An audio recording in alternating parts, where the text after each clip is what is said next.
Good evening, everyone. Welcome to another session of Network Seminar Series hosted by the Center for Network Intelligence at the ECE and RBCCPS ISC. It's my pleasure to introduce today's speaker, Professor Gourab Ghatak, and he will be speaking on binomial line Cox processes, modeling streets across city. Uh, um, sorry.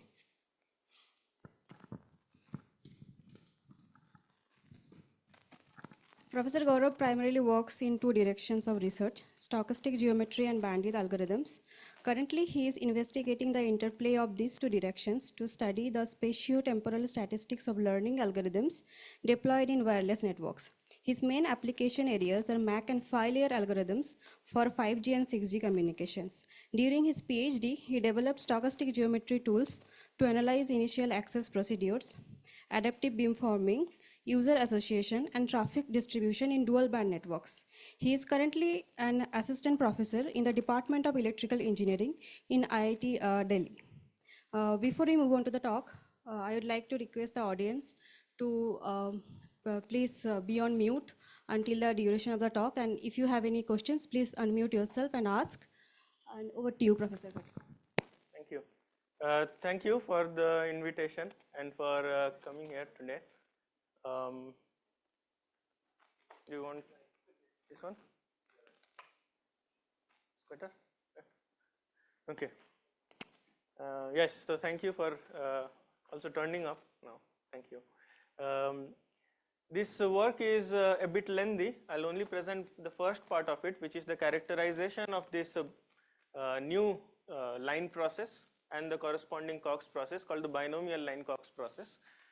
We propose that this process better emulates structures of streets in a city, and the part 2 of this talk, which is a separate talk, is the application of this stochastic process in wireless networks and automotive radars. So today I will only be focusing on the characterization of this process and define and characterize something called meta distributions of this process. This is a joint work with my PhD student Taha, who is at IIT Delhi, and Martin, who is at Notre Dame. So a part of this talk is supported, or a part of this work is supported by Maruti Suzuki. The content of this talk can be found in the following papers. It started with the definition of the line process itself, which we came out with 3 years ago, and then Taha extended it further to the Cox process as well as the applications of it in wireless network analysis.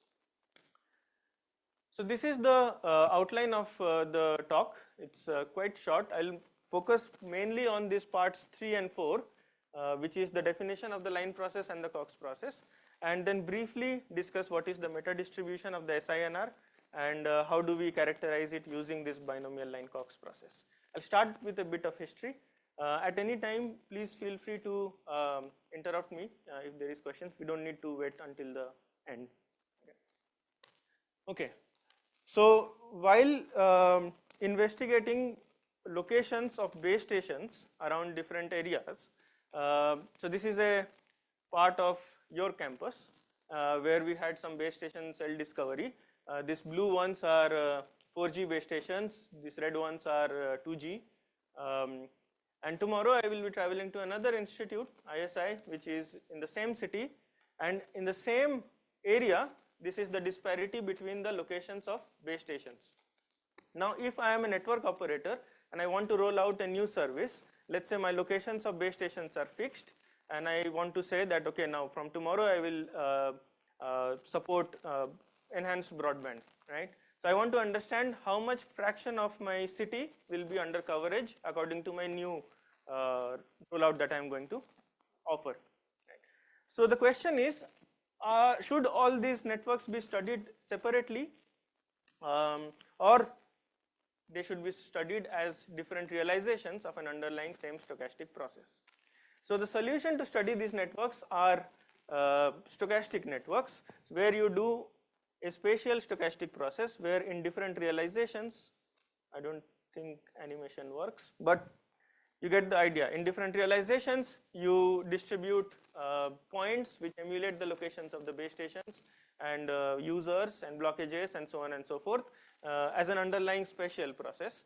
And then each network instance or each sub-network that you would want to study is a particular realization of that stochastic process. In that way, you not only characterize or you get a statistical evaluation of different parts of the same city, but you can do an evaluation across cities as well. So if I want to roll out a certain service throughout India, how would the performance be in major cities vis-a-vis in smaller cities, so on and so forth.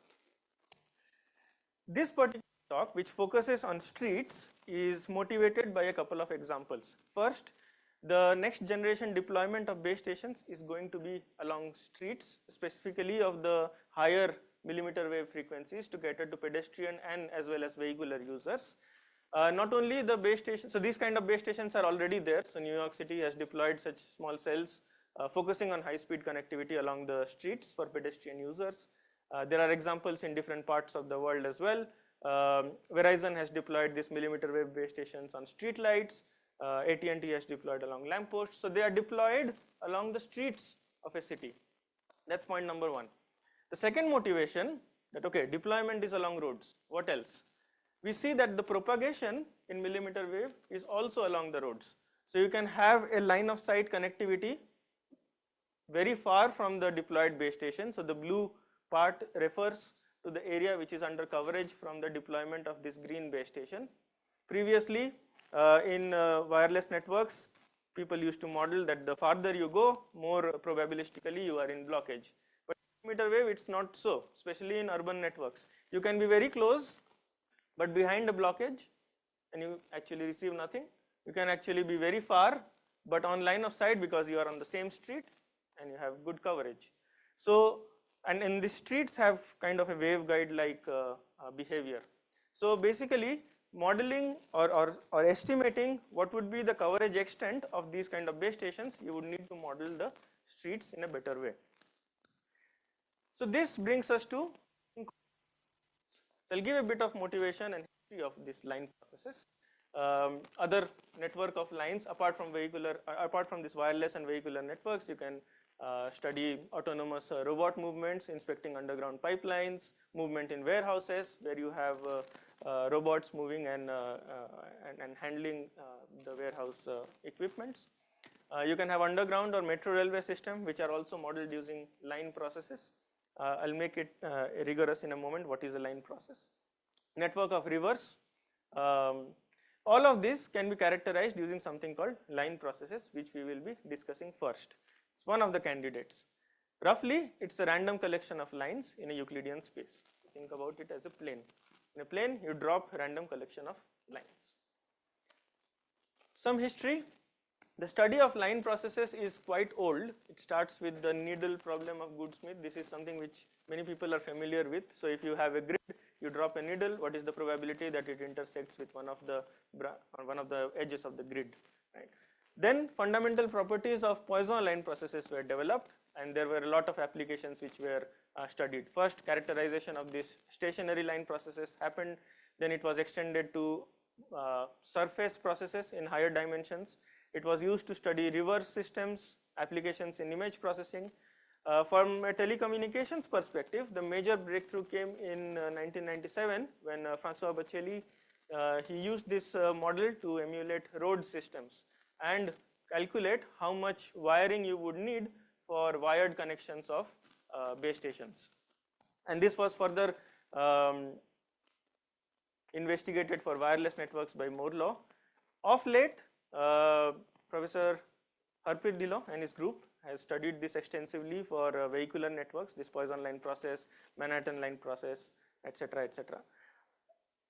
And very recently, Professor Martin Henge, he developed more accurate line processes for emulating streets in a network. So our work is kind of following up on this, and we come up with yet another model which we hope it's more accurate.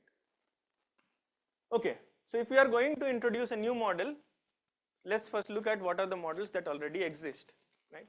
So one of the examples is the Poisson-Voronoi tessellation. So you drop a Poisson points on the plane and you mark the coverage boundaries and you call that this is my model of the streets. So this is the tessellation models my streets of the city.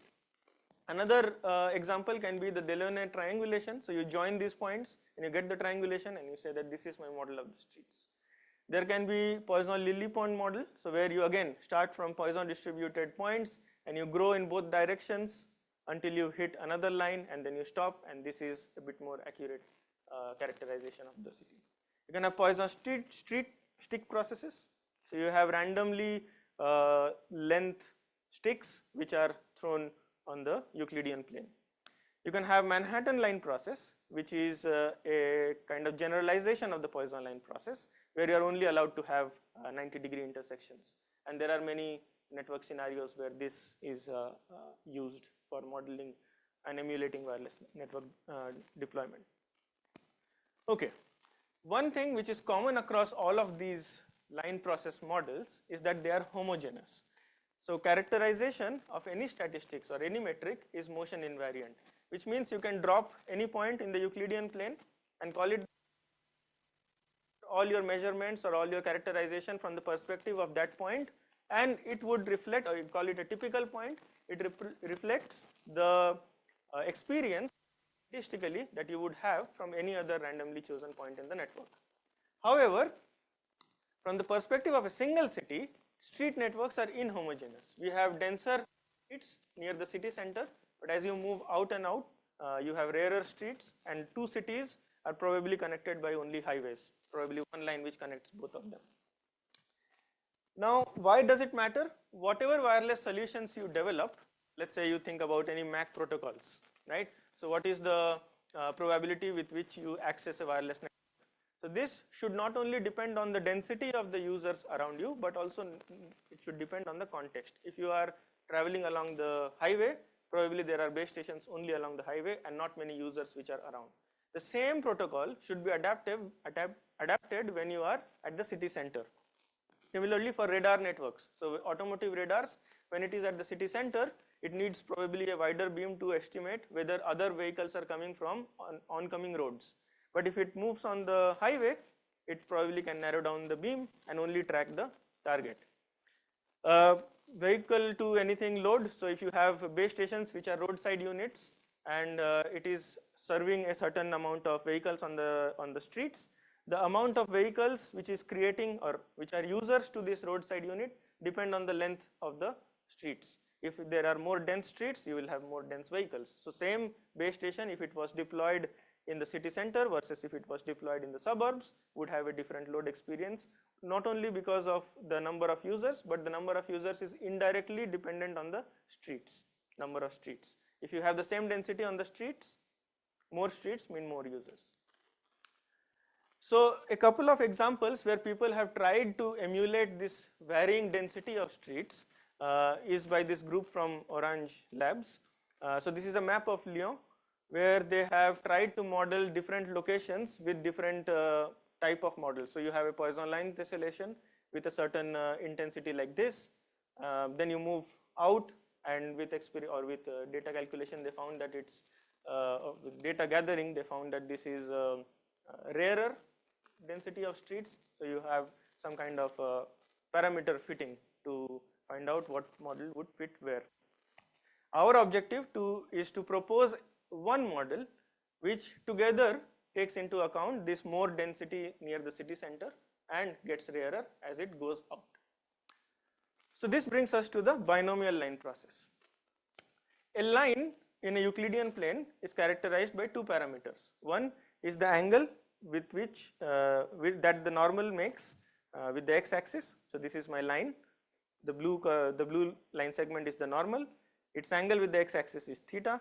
So I have two parameters, which is the distance of the normal and the angle with which what it makes with the x-axis. If I have r and theta, I can uniquely characterize a line.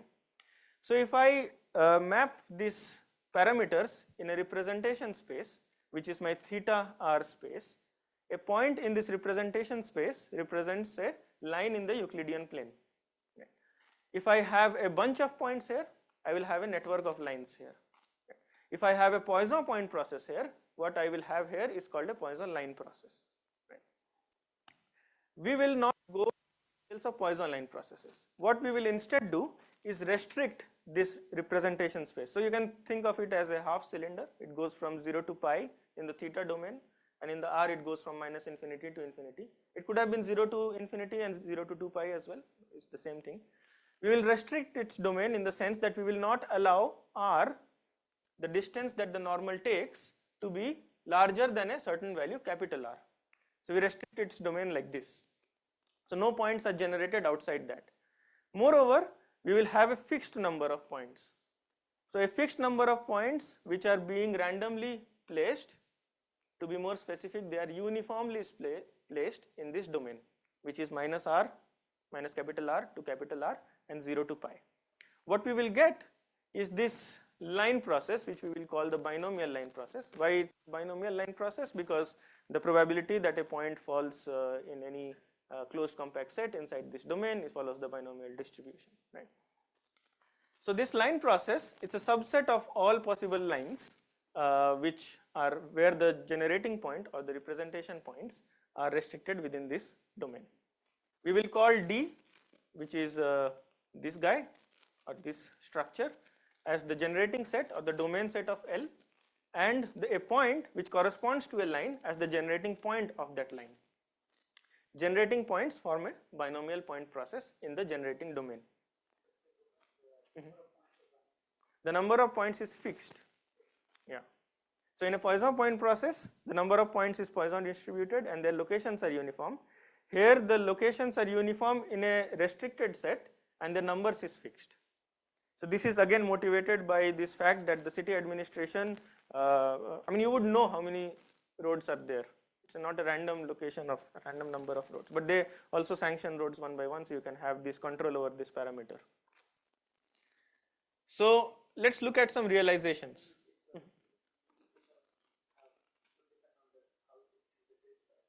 Yeah, exactly. In a larger city, you will have a larger generating domain. If in a smaller city, you will have.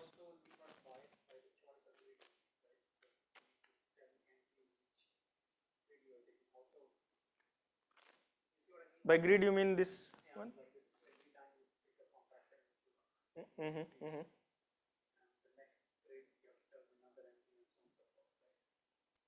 Yes. You mean how to generate those points in this one? Right.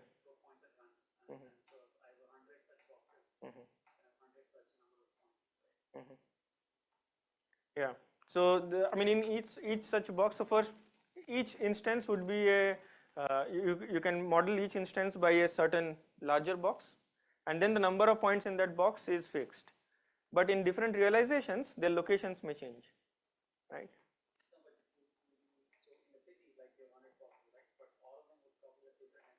Right.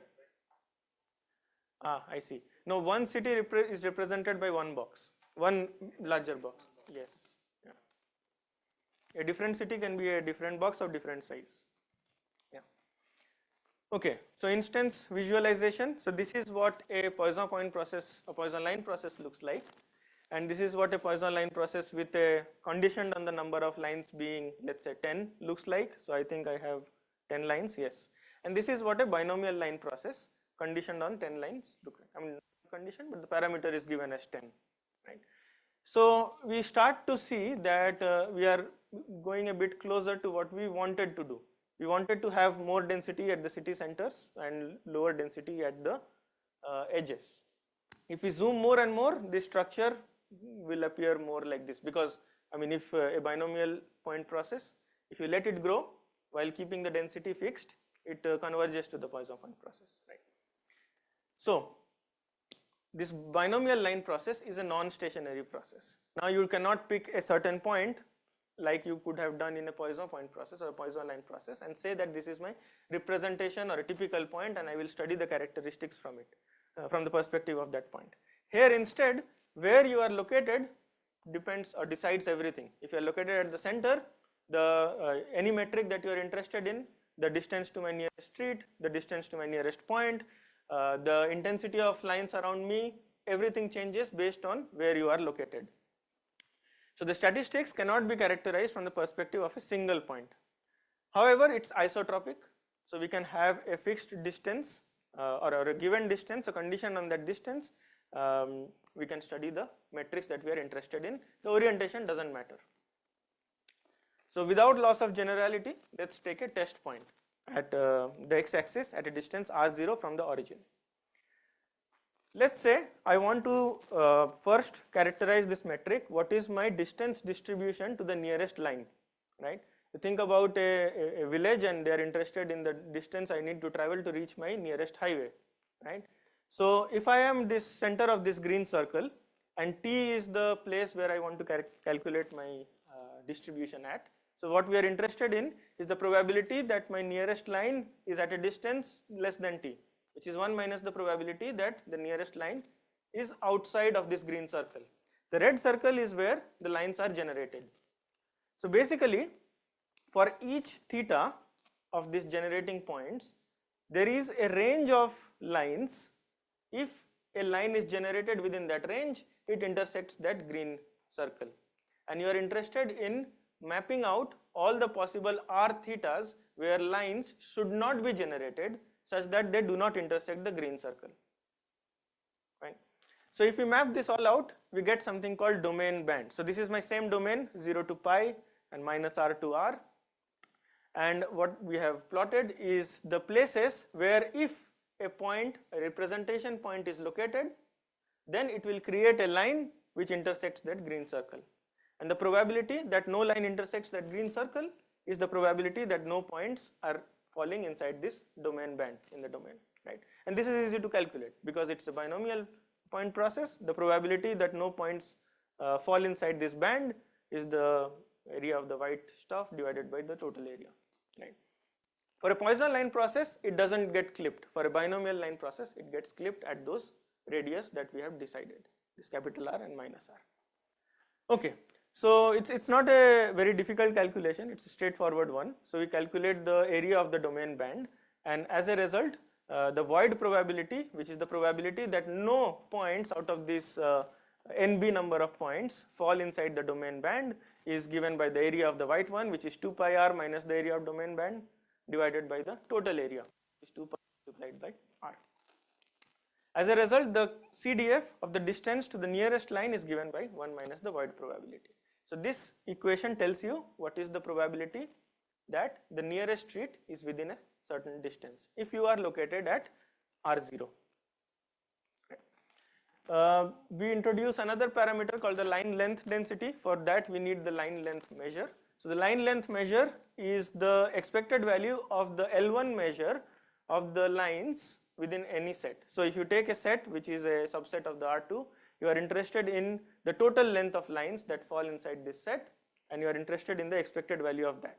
You multiply it with the number of lines, it gives us the average length of lines in that set. If we take the density of it, so we take a concentric annulus of radius u, and we take the limiting when u tends to 0, we get the line length density. So line length density is a certain density which you integrate to get back the line length measure, right? So line length density comes out to be this equation, and we have this kind of a observation, so to say. So the line length density, which is roughly speaking about what is the average density of streets around you, stays constant until a certain value which you have decided, which is r for a certain city, and then it decreases exponentially like this. So as r goes to not exponentially, as 1 by r as r goes to infinity. Intersection density, it's again a parameter which is important for vehicular networks. So number of accidents are also proportional to the number of intersections. You think about deploying RIS, right? So people are thinking about deploying it in the road intersection so as to cover more area, more coverage for both these streets. More the number of intersections, probably you have more opportunities to deploy these configurable surfaces. So we would want to, for a Poisson line process, the intersection density is fixed throughout wherever you go. It's a homogeneous process. It's the intensity of the Poisson point process squared multiplied by pi for a two-dimensional case. For the radial intersection density for the binomial line process, again follows a similar value.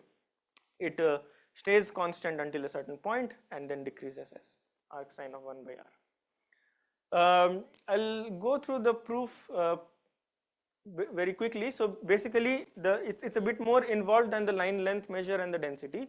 Why? Because for a given circle or for a disk, if you are interested in finding out whether there is an intersection or not, there might be lines which are generated inside that disk, but they might not intersect within that disk, right? So you might have two lines which are generated within a certain disk of your interest, but they can intersect outside. So they should not be counted. So it's a bit more difficult than calculating how many lines are being generated inside a disk. Nevertheless, so if we map out, if we consider one particular line L0 at a given location 0, R0, and we determine how many lines on an average intersect that given line, and we average out on the number of lines which are generated probabilistically, we will get the intersection density. Yeah.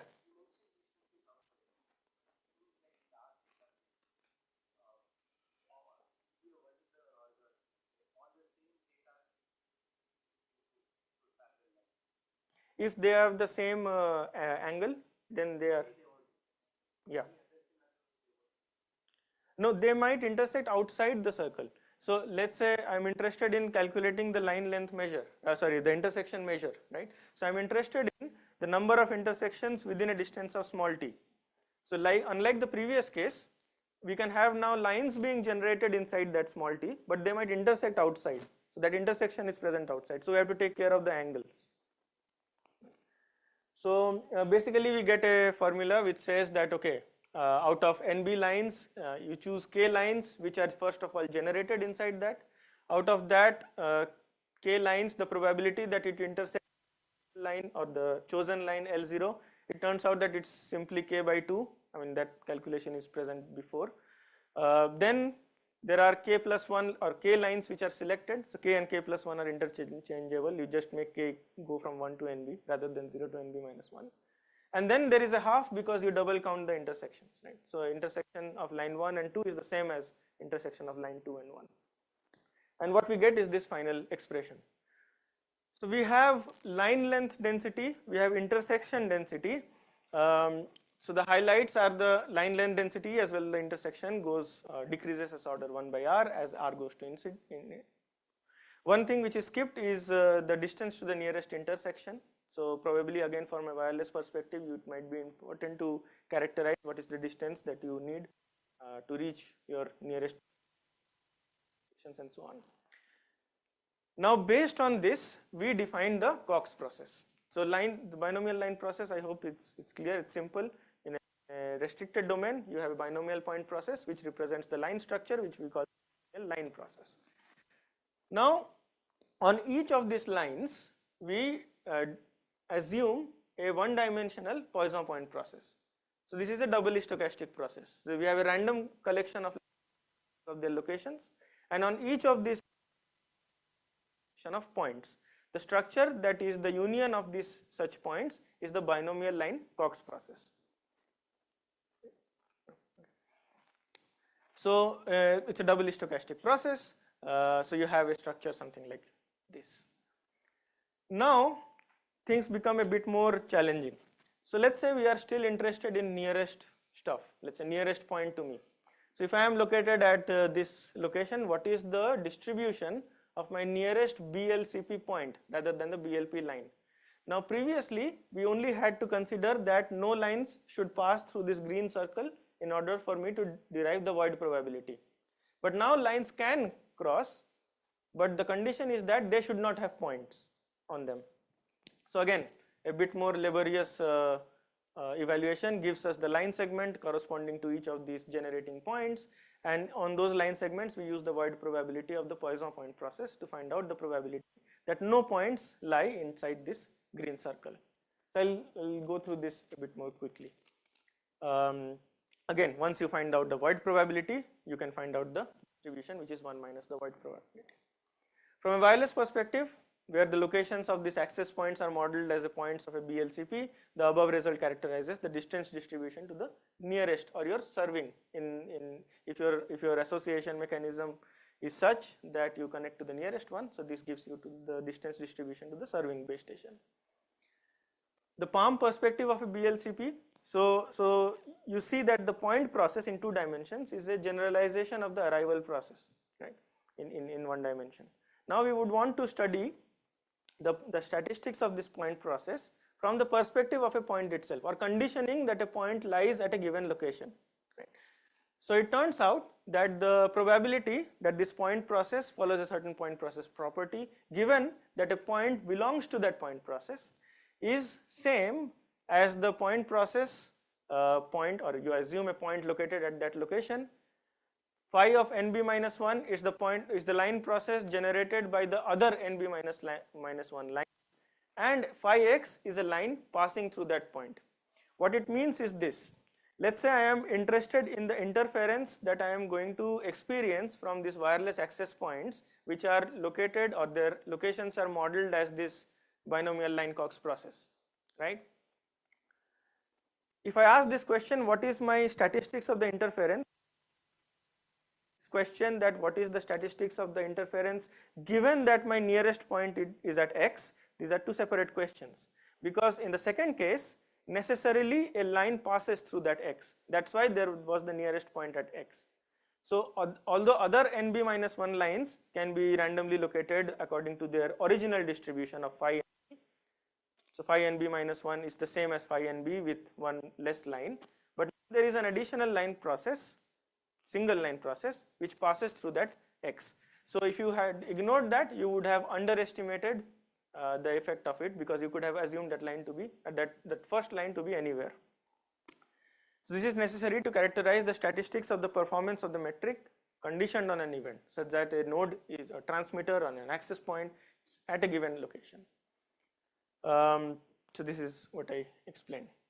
And the final ingredient that we would need is the probability generating functional. So a probability generating functional measures the expected value of the product of point functions. So you assume any point function, so you think about distance being a point function at any location in the 2-dimensional plane. So what we are interested in is that point function, the product over it in one realization and an expected value over realizations, right? So why would we need this? It characterizes the behavior of any random point function. So for example, given a pollution sources and diffusion models, what is the expected intensity of pollution at a given location? Given base station powers, the receipt power and the QoS, etc. at a given location. Or given a stochastic charge location, what is the electric field at a given location? So that's all we can characterize using product of point functions, the expected value of it, expected value of sum of point functions. The probability generating functional gives the product version, and there is something called the Campbell's theorem which gives the sum version, but we are not interested in the sum version. For a Poisson point process, the expected value of this product of these point functions has a well-defined formula which is given by this. We will use it to characterize the probability generating functional of the binomial line process. So for a particular R0 and D1, so R0 is the place where you are located from your perspective, and D1 is the distance to your nearest base station or access point or your BLCP point. Now given these 2 situations, there can be many different cases.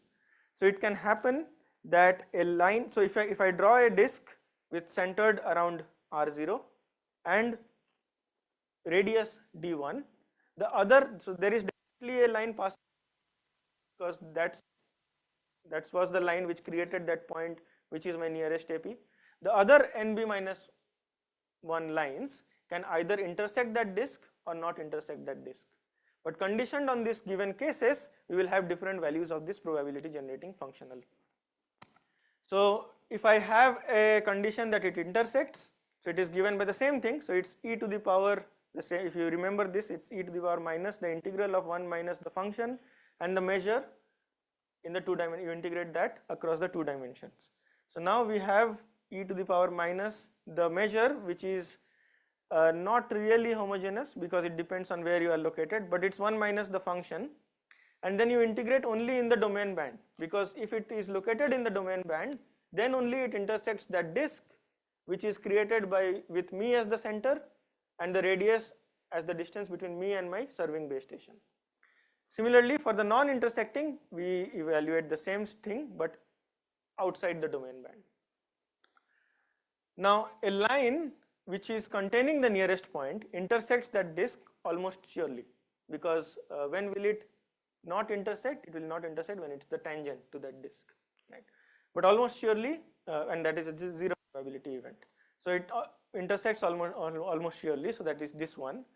The other NB minus 1 lines, they may intersect, they may not intersect, right? So for each of these cases, they have a different expression for the probability generating functional.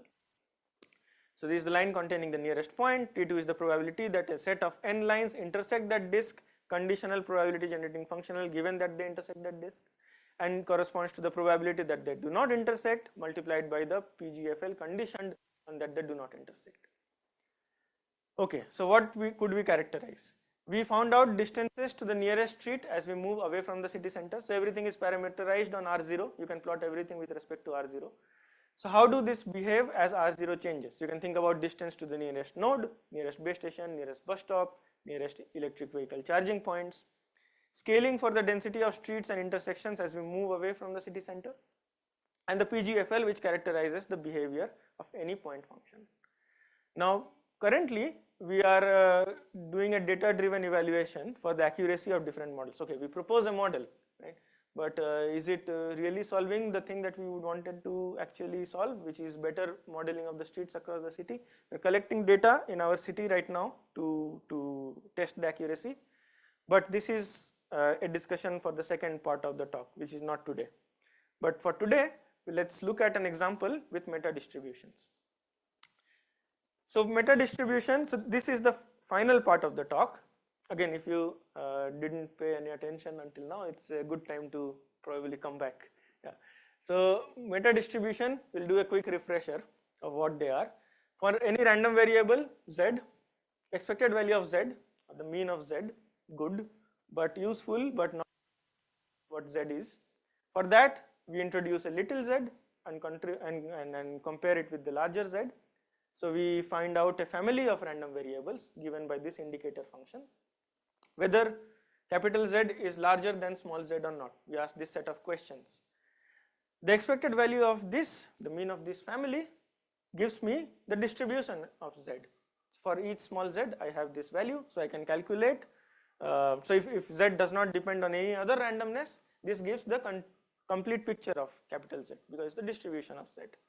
Any probability of any event where z is involved, we can express it by adding or subtracting these elementary probabilities.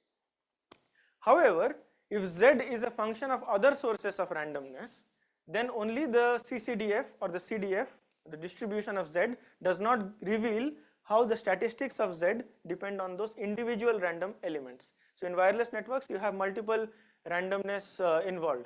So then the distance to your serving base station is random, maybe the channel between you is also random, but maybe the base station is also following a random access protocol. So if you are reporting that with a probability of 0.7 I am experiencing coverage, or my signal is better than a threshold, right? It does not reveal how that value, this signal being greater than the threshold, depends on this individual randomness. Whether it's more dependent on, so if you think about a very far base station, if it's not good now, the signal, it will not be good probabilistically in the next time slot as well, right? So that's why if we take an example of z being a function of two random variables, they are independent random variables, then to discern how x and y individually impact z, we need to add a second parameter, call it small x, and extend this distribution to the meta distribution. So what we are interested in is the expected value of the indicator function that the z is greater than capital Z is greater than small z, but conditioned on y. Y is the other part of the randomness. Now whatever we have here is a random variable. It's not a value of the CDF anymore because they have conditioned on y.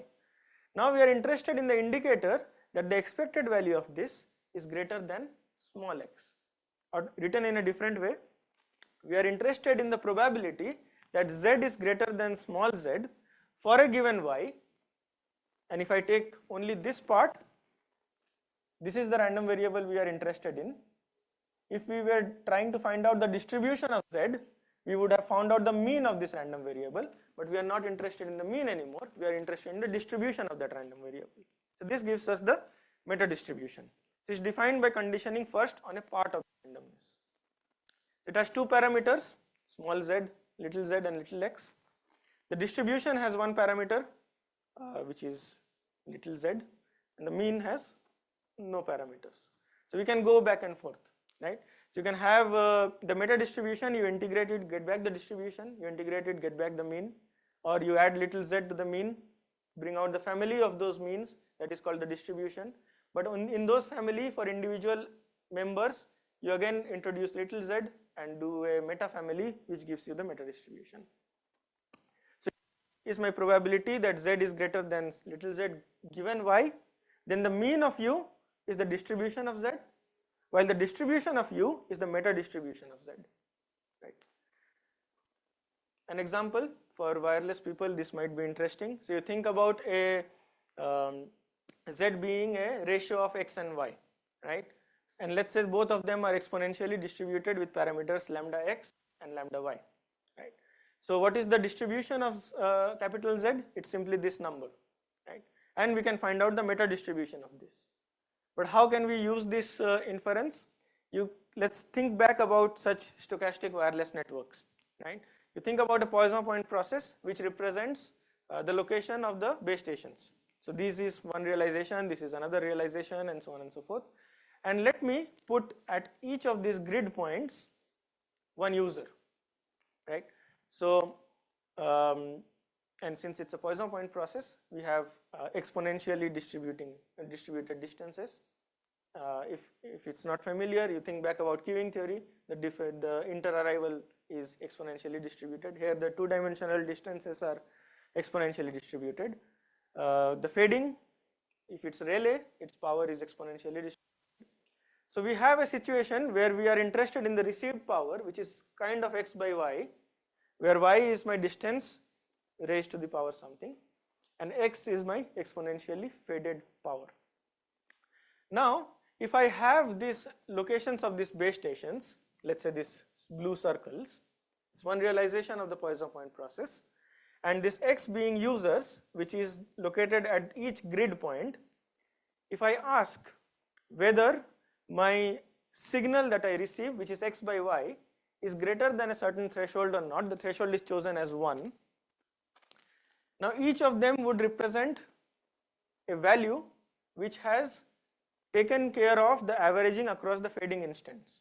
So a point which is very close to the base station, so think about it like this, it is returning a value called 0.96, this is 0.99 because it's close, although it's not 1 because of the fading, right? So in 1 out of those 100, this point is experiencing bad signals, and 99 times it experiences good signals, but it's close, that's why this value is 0.99. If it was far like this, it was 0.70. Okay. Now, why does meta distribution, or how does meta distribution contribute to it? If I am interested in the histogram of all users' probabilities, right? If I want to find out what is the variation of user experience across this network, the CDF cannot simply give it because it's an average over all these numbers. Actually, if you calculate using those exponential distributions, you will get pi by 1 plus pi, which is 0.76, which is the average of all numbers. And this is typically, which is referred to in wireless networks as the coverage probability. The probability that your SINR is greater than a certain threshold, or SNR is greater than a certain threshold. To know that distribution, we need the meta distribution. In contrast, without the meta distribution, this information would not give us the disparity between the users. So if you have a coverage probability of 0.5, it could be because, if there are two users, it could be because one user is always in coverage and one user is never in coverage. But this 0.5 you could have also obtained when both the users were 50% times in coverage. So you cannot differentiate between these two cases if you do not condition on a part of the randomness before, which is the fading. So if it's 0.76, all their personal probabilities could be well concentrated around 0.76, or could be have probabilities near 0, others can be near 1. Only this will tell us the performance of the 5th percentile user or the 95th percentile user, and so on. So if I go back to my definition of the meta distribution, which is this. So this value represents the fraction of users which are receiving a coverage at a threshold of Z at least X percentage of the time. Okay. So now you can talk about the reliability of individual links. So okay, you are getting 70% of coverage, but in how many network instantiations are you experiencing this 70% coverage? Are you experiencing 70% coverage in all network instantiations, or some of the network instances you are near 0 and rest near 1, and it averages out 3.76. So in this terminology, X, so Z is called your signal threshold, where your signal you want to be greater than. X is called the reliability threshold, and this number represents the fraction of users reaching that reliability level with that signal threshold. Right. So why is your point process, let's say. So you are interested in the probability that the SNR is greater than, let's say, gamma, given a realization of the point process. Now this is the random variable. Now across the instantiations of this random variable, how many times you are greater than X? So in this meta distribution framework, okay, let me move forward. If I'm interested in the SINR, so let's say my numerator represents signal, which is some xi0, which is the power, noise, etc., and the distance to my nearest base station, which is x1, whose distance distribution we have just derived because of the binomial line Cox process. In the denominator, I have sum of 1 plus the interference terms. This contains a lot of randomness. Not only the locations of the base stations are random, but individual fading is also random. But if we assume independent fading, we will later on see that we can resolve it and convert this as a product or an expectation over product of point functions, where the point functions represent the distance to raised to the power minus alpha. And the expectation of a product of point functions is also something which we have developed, which is the probability generating functional. Furthermore, let us assume that bring more randomness. So let us assume that each base station transmits with a probability P. So we are interested in the conditional success probability, right? So first we were interested, or classically in wireless we are interested in the coverage probability. It's a bit misnomer because the coverage probability takes into account the fading. A location cannot be in coverage now and not in coverage. And from an operator's perspective, coverage is coverage. We will recall this term as success probability. Is the probability that your SINR is greater than a certain threshold given a realization of the point process. This is a random variable because of random phi. Its CCDF, which is the meta distribution of SINR, is the probability that the SINR is greater than a certain threshold for a realization, and the probability that this random variable takes on a greater than value, the reliability threshold. So a quick calculation, if I start with this SINR expression, I can keep my fading term on the left hand side, move everything on the right hand side, and conveniently choose Rayleigh fading because I wanted to use exponents. So I have exponentially distributed H1, which gives us this value. This can be broken down into two parts.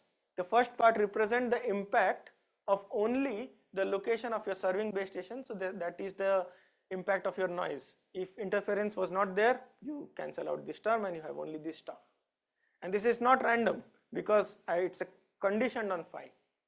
If I was interested in across phi, then this was random. However, here one randomness remains is the fading of each terms. The exponent of the sum can be broken down into the product of the exponentials, and because of our MAC protocol, we have with probability p, each of them transmit. With probability 1 minus p, one of them does not transmit, but a product over all of them. And I can take the expected value of the fading inside by assuming independent fading across all links. And then simply I will calculate the Laplace functional of the exponentially distributed random variable. So it's the expected value of e to the power some s times the random variable x So I have 1 by 1 plus x. Now in general, deriving the distribution of this random variable PS, so this is my conditional success probability.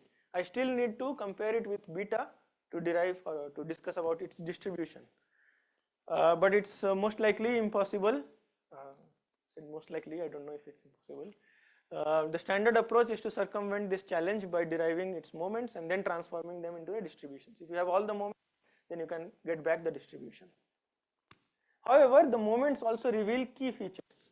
The first moment, the mean of this random variable, it gives us back the standard success probability, which we have been calling the coverage probability. The minus 1th moment is the mean local delay. It's the number of times you would want to transmit to observe first success. And you can find out variance, etc. So you can characterize in the same network where we were stuck to only coverage probability, we can now find out the disparity among the users. We can find out what is the mean local delay in each transmission of these links. We can of course get back the coverage probability with the mean of this random variable. A couple of results, initially I did not have any results in this talk, but couple of results do match the observations of Maruti Suzuki cars actually. So if you start from the city center, right, you have a certain poorer or a certain baseline performance. This is my best performance in my city center, right. Start to move out, so let's say you're traveling, I don't know what is the analog here, but in our place you start to travel from Delhi to Gurgaon. So you reach the airport where you have a little bit rarer streets, but then you have also see an improvement in performance because you have lower interference and so on and so forth. But the place where you are looking at this peak of the performance, it's a minor peak, but it's a peak nonetheless, it's the place where you see that beyond which actually streets are not really, or larger streets are not really located. From then onwards, your performance degrades because you are only covered with the street on which you are located, base stations along that street, and you are very far from the network of streets which you have left behind in the city center. And this is also, or it corresponds, if I plot the expected value of the nearest serving base station ratio to the first interferer, the dominant interferer. It also dips at the similar values where we see this kind of dips. We have the mean local delay as well. So if I have P as the transmit probability, if I never transmit, I have infinite delay. If I always transmit, I can have increased delay. But now it depends on where I am located as well. If I am located very far from the city and there are no interferers, I can afford to transmit a bit more frequently. If I am at the city center, I might be able to, or I might be needed to transmit less often. The amount of, or the density of links which are successful. So remember, the first moment measures the success probability. Lambda is the density of the nodes. P lambda represents the density of the nodes which are simultaneously transmitting. So this represents the simultaneous nodes which are, or the nodes which are simultaneously experiencing success. We have the optimum transmission probability as per my distance as well. This was a bit curious, and it goes against what the last point that I was making, right? Here it says that when you start from the city center, you have a certain optimal transmit probability. So this optimal transmit probability is the probability that you choose to maximize the first moment. It increases as you go farther and farther, but then it decreases when you go very far. At these locations, if you have chosen a certain transmit probability, since there is no interference, that is enough for you to experience success. If you increase that, whatever interference there was, that is also transmitting with a probability of P. So hence it's a counterintuitive result which says that you have to probably decrease your transmit probability when you move further, and it is related to this value. The expected value of my distance increases as I move further from the city. I go farther and farther from my nearest base station. If I go farther from the city, the intensity or the distance to my interfering base station also increases. What matters is in what ratio or how much that ratio changes as I move further. Right. So this actually increases. So my distance increases, then distance to the next one is also increasing, but the ratio is increasing. And this kind of tells me that I have to probably transmit with lower probability. This is the meta distribution. So I have a reliability threshold. So if you just read out this graph, you get, for example, I choose my SINR threshold. So where I would be able to decode my control channels, right? So let's say I set minus 10 dB. So if I read at 0.4, it says, let's say around 0.6 or 60% of the users are able to decode my control channel at minus 10 dB at least 40% of the time. So this is the second point which meta distribution brings. Okay, summary, the BLP and BLCP, it's a new proposition of line process and the Cox process that take into account the non-homogeneity of the planes lines in the plane. Meta distributions, they are fine-grained insight into the network, unified framework for a variety of network properties, local delay, success probability, so on and so forth. The inhomogeneity in the street network results in the adaptation of optimal wireless protocols. So you need to change your strategy or access probabilities as you change and move ahead. We have studied this for load balancing, automotive radar, wireless networks, etc. This is another part. The question is how accurate is this model, or how much does it fit into the data? What is the nearest point in the L1 sense? So this is a completely new direction which has come out of this. So here we are interested, so until now in this talk we were interested in nearest points, right? What is the distance to my nearest point of the BLCP process if I am allowed to travel in the two-dimensional sense in the Euclidean plane. But let's say I am only allowed to travel along the roads or the streets. Then it can happen that my nearest Euclidean point is not the point with the shortest path distance. So you think about questions like electric vehicle charging points, right? So my nearest charging point might be on the road parallel to me. It's my nearest one in the Euclidean sense, but in order to reach it, probably there is a larger distance that I need to cover. So what is the distance to the nearest point in the L1 sense? It's done for the Manhattan line process when they cross in 90 degrees. It's open for the Poisson line process. It's percolation questions. Can I travel infinite distances by charging? If one charge lasts me t distance, what is the probability that there is an infinitely connected component in the L1 sense? And how to integrate this model into existing street models, some of the periods which we discussed further. This brings me to the end of the talk. Please, any questions? Or you can reach out to me over email. Thank you, Professor, for an informative talk. Are there any questions?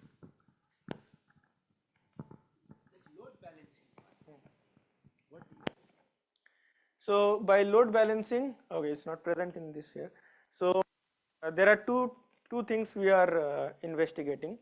So we are investigating shutting down base stations.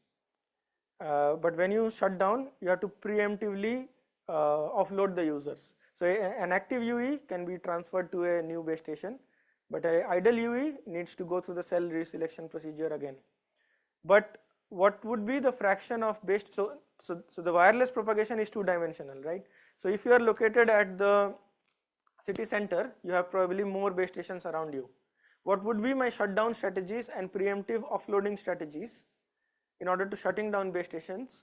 Can I shut down more in the city center as compared to when I go in the questions when we say load balancing? And yeah, how does those strategy change when you move from city center to away?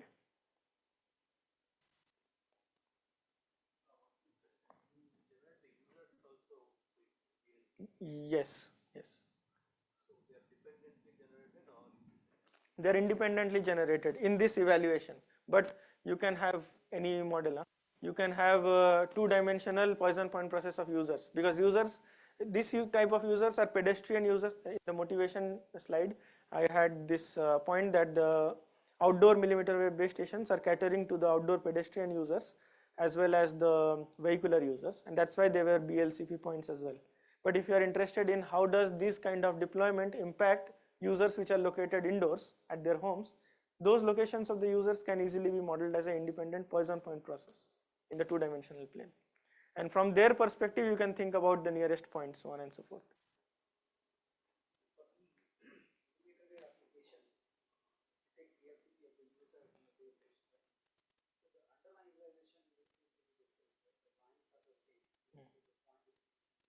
Yeah. So the line process is the same. So for a given realization of the line process, you have an independent base station location process and an independent user location process. So conditionally independent. So if there are no more questions, we can close this session. Let's thank the speaker.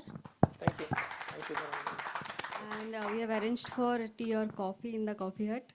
Please continue the conversation there. Thank you.